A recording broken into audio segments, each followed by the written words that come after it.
guys, welcome back to another video. How are you all doing? In today's video, I am going to be tackling the perfect subscriber. Am I the perfect subscriber or am I not the perfect subscriber? I don't think there is such a thing as perfection, but we're going to tackle these questions. A number of the beauty community has done this tag. It is a tag. I don't know who the originator was. I think a number of people know, but I'm not sure. There's been so many people that have done this tag that it's just kind of gotten lost in the shuffle. But I'll try to find who the originator was, and I'll credit that person if I can find it. But thank you anyway to that person for doing this subscriber tag. A couple of people that have been, and I'm just kind of looking off the side here, has been Monica McGillicuddy has done it. Mary of Glitzy Fritzy has done it. Marlene has done it of Fab and Glam. Who else has done it? A number of, I believe Little Poet. Yes, Little Poet Susan has done it.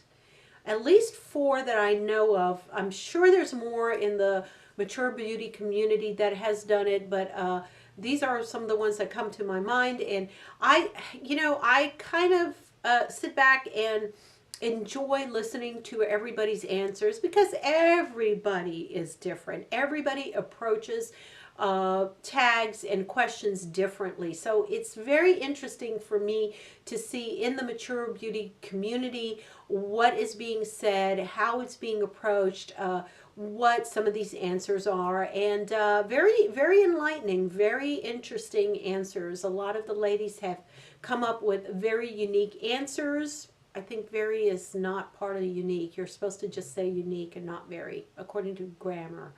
But anyway, unique answers, and I'm going to attempt to go ahead and give my honest answers as well. Oh, I think Jen Loves Reviews has also done the tag, if I'm not mistaken. Yes. So anyway, there are 13 questions. I'm going to try to get through them as quickly as possible, but as thoroughly as possible. I hope you enjoy my answers.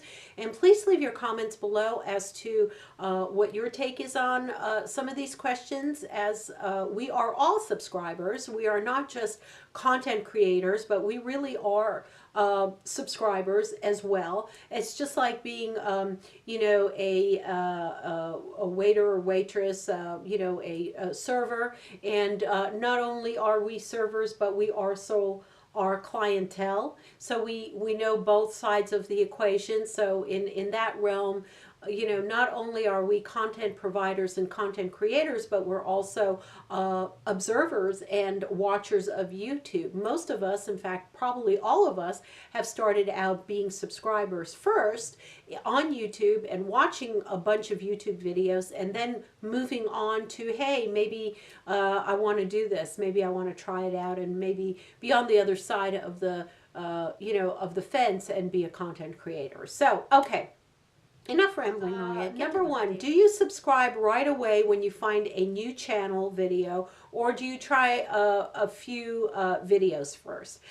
I usually try a few videos first. I want to see what the content is about, and I want to see if in general I will be interested in the overall topics that this content provider has. If it's a one and done, do it yourself or at home project, or I'm just trying to figure out something on how to do something, and I Google it, and then I find that content on YouTube, and that is basically the only time that they talk about how to do something or how to fix something, then I usually don't subscribe, because I feel like I'm not really going to need their expertise on the same thing again. Because I've learned how to do it, or I've watched them do it or fix it, and I'm moving on. It's like a one and done deal. So there are times where I don't subscribe because I just don't have the need for it. But I would say most of the time, if I do see a number of their content being similar and it's something I kind of enjoy, For example, I like doing nails, and I like doing my own at-home nails and things. So a lot of those content providers I will subscribe to, because in general they will be providing me with interesting information about that subject. So my answer to that is it depends. All right, number 2, does the make sure you subscribe mantra ever sway you to subscribe? Not really. I've just kind of become immune to subscribe to my channel, mantras and songs, and click here and hit the notification bell and all of that other stuff. I kind of tend to tune it out because I'm doing my own thing. If I really want to subscribe to you, I will. And if I really don't, like I said, if to me you're a one-hit wonder as far as the content that you're providing me, I'm really not going to sign up for it, because I just don't have time. I don't have time to look at every single video. And if I'm subscribed, it's kind of like dings me to do that, and I don't have the time. All right, number 3, how many channels do you have the notification bell turned on for? Probably I would say 10, 12. I think it's too many personally. But I do have most of the mature community ones. I do have most all of them under my notification bell turned on for. So I do see when they put up videos, whenever that is, I do go on and try to watch it as quickly or as soon as possible for that. And then I do have a couple of extra ones outside of the mature community that I might have notifications for. Has to do honestly for content creator channels, or those kind of channels where I know I'm going to learn something immediately. If it's something that I'm being notified, I'll be interested in it. So I would say maybe roughly 12. I would say it could go up to 15, but usually around 12. Okay, number 4, right? Number 4. Do you watch every video from your subscription feed, or only your favorites? I usually watch, now my subscription feed is very long. I've got probably 50 channels or more that I'm subscribed to. Seriously, I can go down my list and just keep going and going and going. My tastes change over a year's span. So sometimes I will go ahead and declutter my subscription feed. I'll unsubscribe to content providers that I'm just not interested in that subject right now. And, example, jewelry or photography or cooking or something like that I get hyped up about it, let's say the previous year, and I subscribe to every single person that has really good content out there for that topic, for cooking, for keto, for Instant Pot, for jewelry, for photography, for making your own jewelry, whatever. I will tend to group subscribe to these type of content providers. And then, sorry to say, but when I lose interest in that subject matter after about a year and a half, and I move on to other things that I want to learn about, I tend to kind of declutter, and I'll keep a couple of them maybe, but I'll go ahead and unsubscribe to a lot of them after that, because I know I'm just not interested in the topic anymore, and I'm not going to have time to view it. So that's my answer for that. Number 5, how many channels do you never miss an upload for, no matter how busy you are?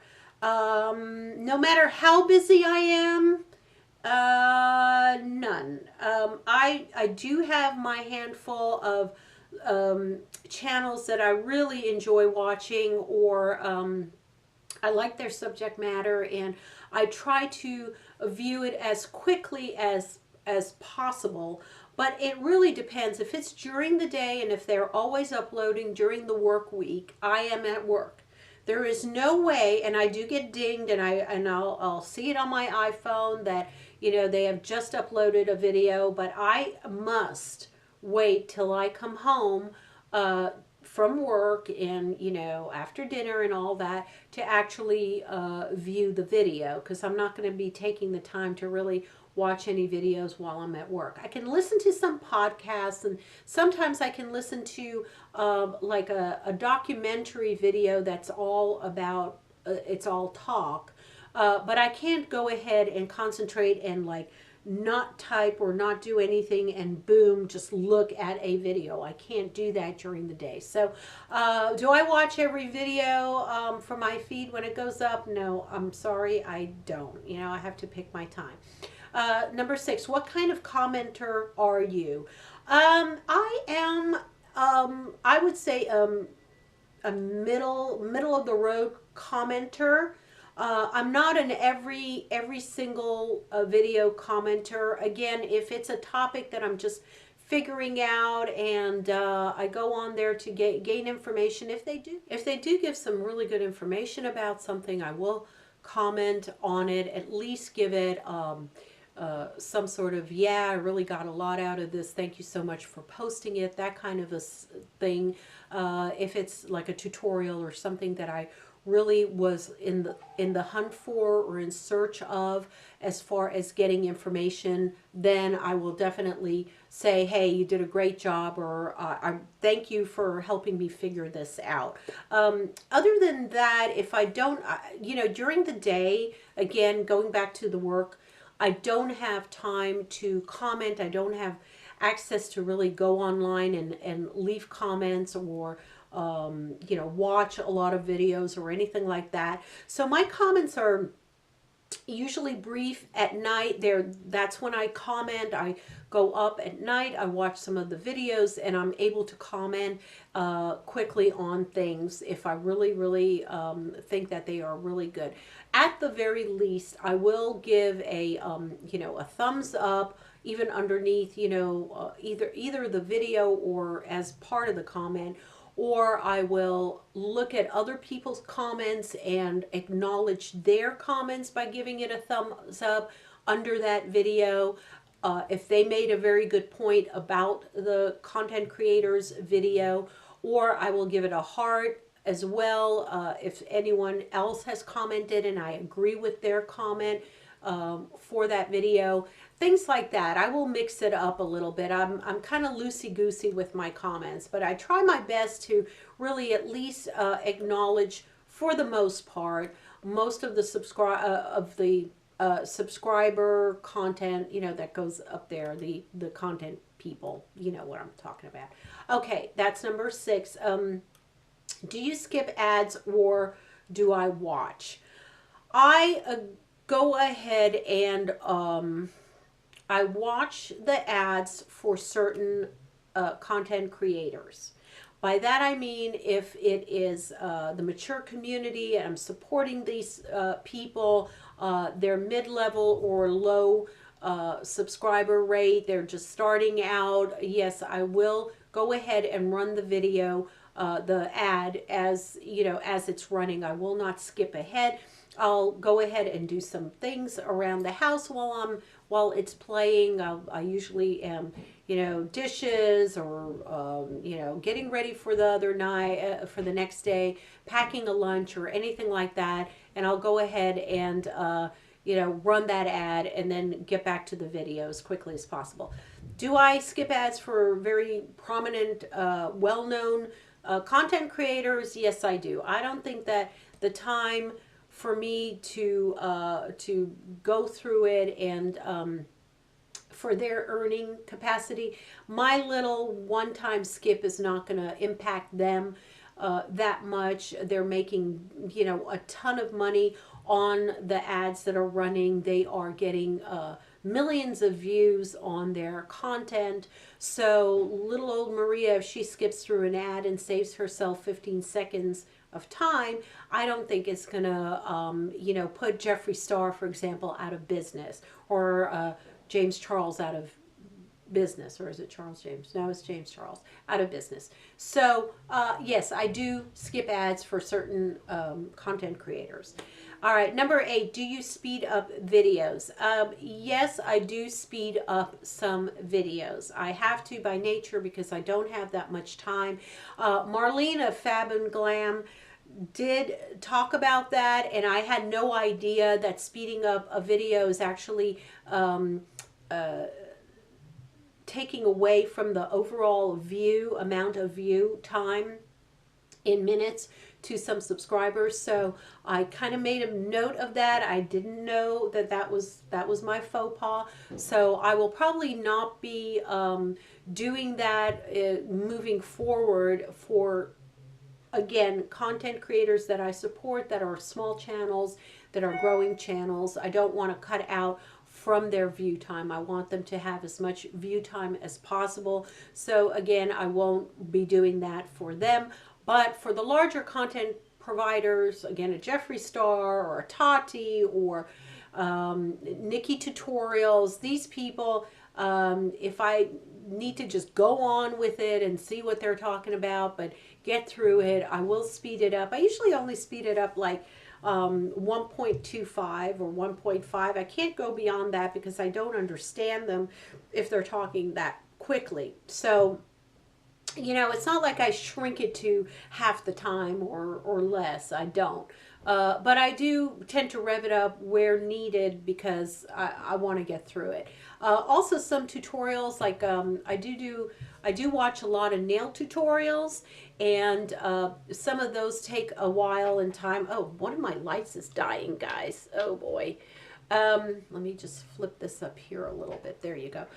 I will go ahead and speed that up because, you know, nail tutorials can take a while to get through. So I do want to go ahead and just get to the nitty gritty of what I need to know and go on with it. Okay, next question, number 9. Do you click affiliate links or use affiliate codes?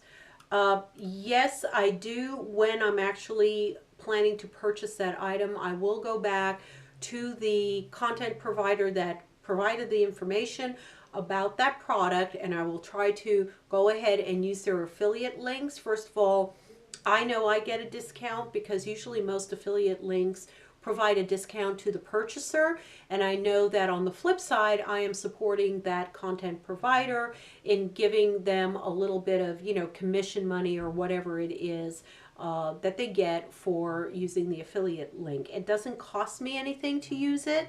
I think it's a great support system because these people, you know, they genuinely like the product. They are engaged with that company. They know the ins and outs of that company, and you know, if they endorse it and they have an affiliate coupon code, and a lot of us, for example, me, you don't get affiliate codes or discount codes right away. You have to actually reach out to the company and say, hey, my subscribers, I think, will benefit from having a discount code or an affiliate link that they can use to get some discount from your product. Would you provide one for us? So we have to actually go out of our way and sweet talk the company basically into giving us some sort of discount for our subscribers. So if a content creator has gone the extra mile to reach out to a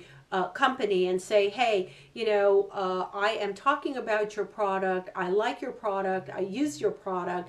Would you also, you know, support my subscribers by giving a discount code? Then, yeah, I will definitely use it. Hang on. I've been talking a lot today, so I need my beverage. All right, number 10. What's your, let me move this over here because I can't see it that well. What's your preference when it comes to video length, your sweet spot?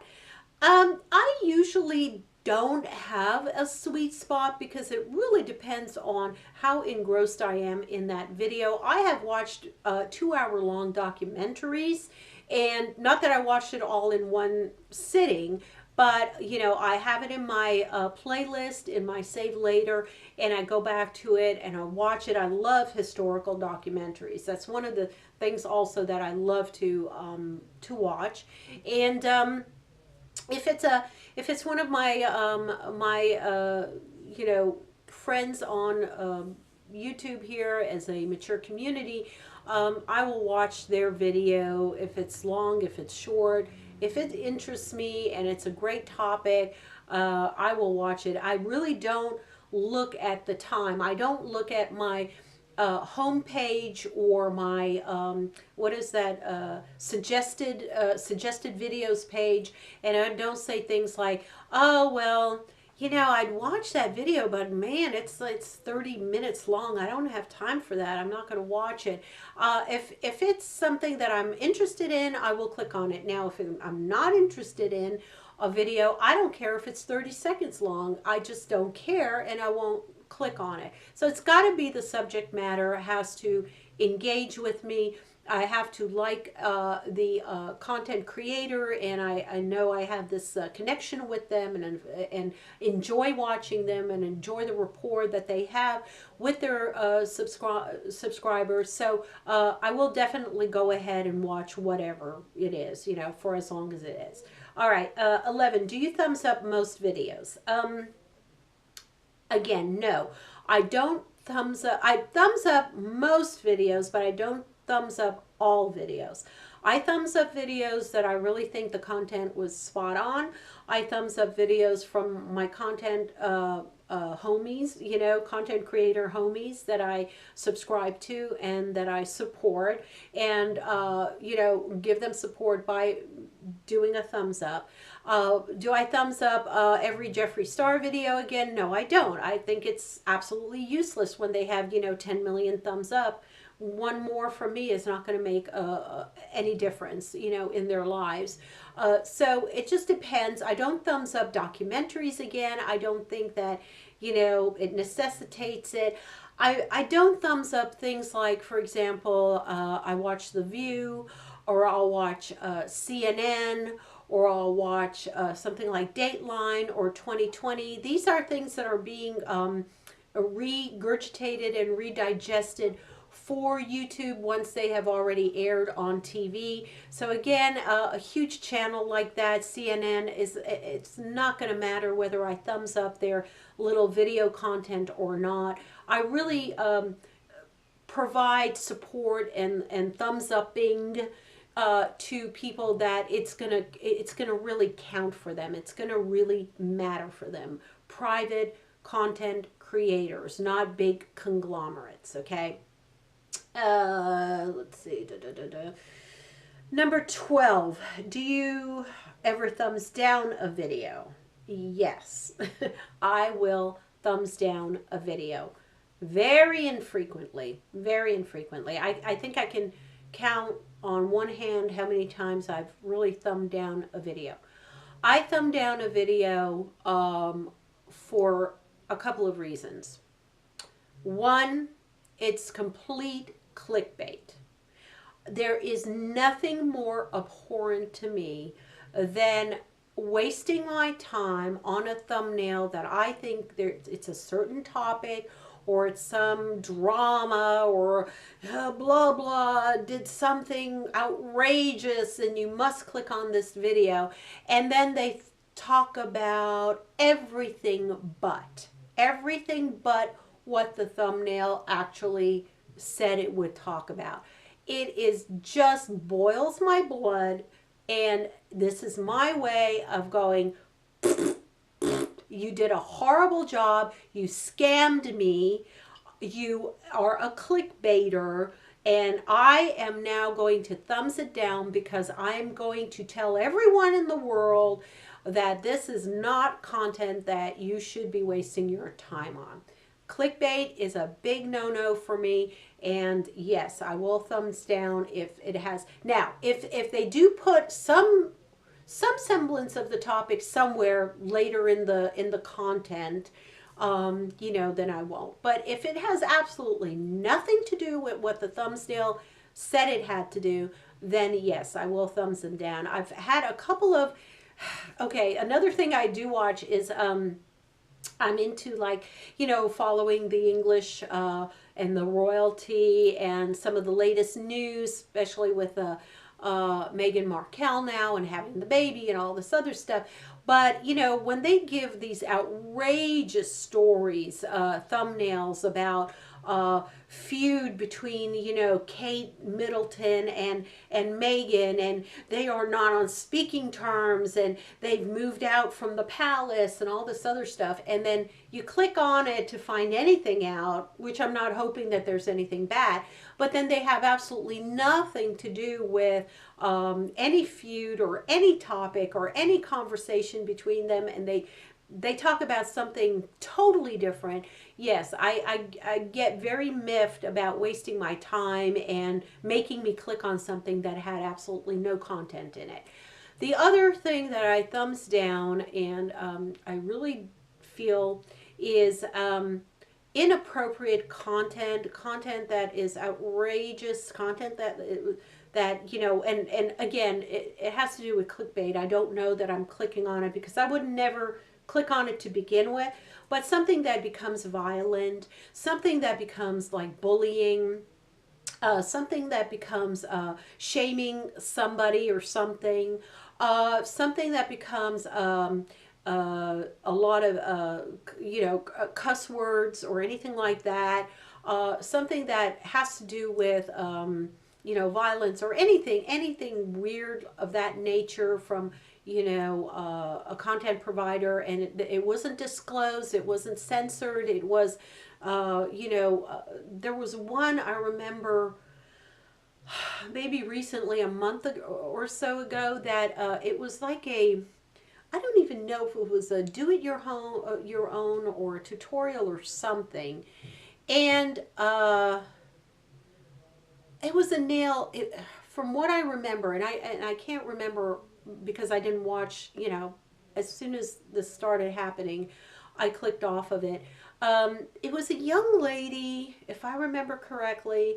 It had to do with nails, and she was giving some sort of review, and every other word out of this young woman's mouth was a cuss word. It was like sentence enhancer after sentence enhancer, and I could not get through the video because I was so turned off by the way she was talking. It was just so outrageous. It was almost like if she was doing it to get views or whatever, and everything was the F bomb and everything was MF bomb, and uh, just outrageous, uncalled for. So I stopped the video immediately, and I basically thumbs it down because I just like, nah, I can't deal with that. I really can't deal with that. Okay, moving on. And these are my honest opinions. You might have other opinions about, freedom of speech and let them ramble on, whatever. No, my time is valuable. If I get completely grossed out or turned off, or again, bullying or anything like that, minority shaming, anything like that, weight shaming, that's going on, I will absolutely give my opinion that that is not acceptable content for me, or for the most part anyone else to watch. So I will thumbs it down. Okay, number 2, do you ever okay, number 13, last one. Okay, last question. I stopped the video because it was getting long, and sometimes my camera cuts off, so I didn't want to take a chance that it would cut off right as I'm answering the last question. Okay, last question. Do you share other YouTubers' videos on your social media? Yes. And I'll say one more thing. Not only my social media, but I will share it in my personal emails. Like if I find a really good video, or tutorial, or something that answers a question. Case in point was Dr. Dre had a really good video the other day on Nizoral shampoo. Nizoral shampoo is a like a dandruff shampoo, but has components of things in it that make your hair more grow better or faster and things like that. And actually, one of my coworkers we were talking about hair and hair growth and all of that. And I said, you know, you might want to try Nizoral shampoo. And he said, you know, what is that? And then I explained to him about it. And I said, wait a minute.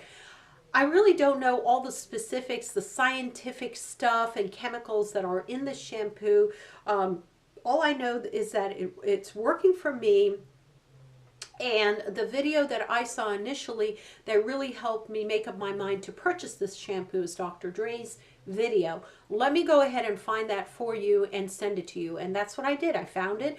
I copied the link and I sent it in my email. So if there is a video content out there that I think that is of value to other people that I know and to my friends or family that I know about, you know, recipes, keto, instant pot, beauty hacks, anything like that. Even great documentaries. Like I said, I love watching documentaries and history stuff. If I find it and I like it and I talk about it and it's of value, I will share it. I'll share it on, you know, Facebook, or I'll share it on, I usually don't do it on Instagram because I don't, you know, you can't do a link there.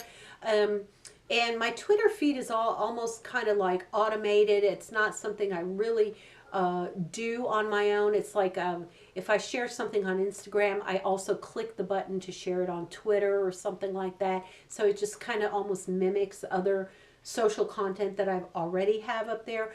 But for actual, you know, engagement and stuff, I will share it through email, and I will share it through basically Facebook, and that's how I usually share my links out. So yes, I do share videos out. So I think I made all of it. Gosh, I'm looking out over here, and yeah, I did all of it. Phew! Woohoo! Yay, Maria, you did it. All right, I hope you enjoyed this. Thank you so much for sticking it out with me and getting through all of these questions. They are really good questions. They're thought-provoking questions. I really enjoyed doing these. And thank you again for the person that originated it. I don't know who that is, but I'll try to look it up. And I know, like I said, a number of the mature community has done it. I know Sheila has Life with Lily, and I've mentioned all the other ones before. I'm trying to remember any additional ones that I know of. But yeah, it's a good tag. I'm sorry it took me this long to really you know, get on board with it and do it. I wanted to make sure that I really had some good, valid answers for you guys and honest answers for you guys on how my thoughts are, what my thought process is on how I look at videos as a subscriber. Okay? Thank you so much for joining me. Please give this a thumbs up if you really like it. And make sure that you go out there and do something great for someone and be a blessing to someone. I love you guys very much. Thank you again for your support and for your subscription. And I will talk to you in my next video. Bye!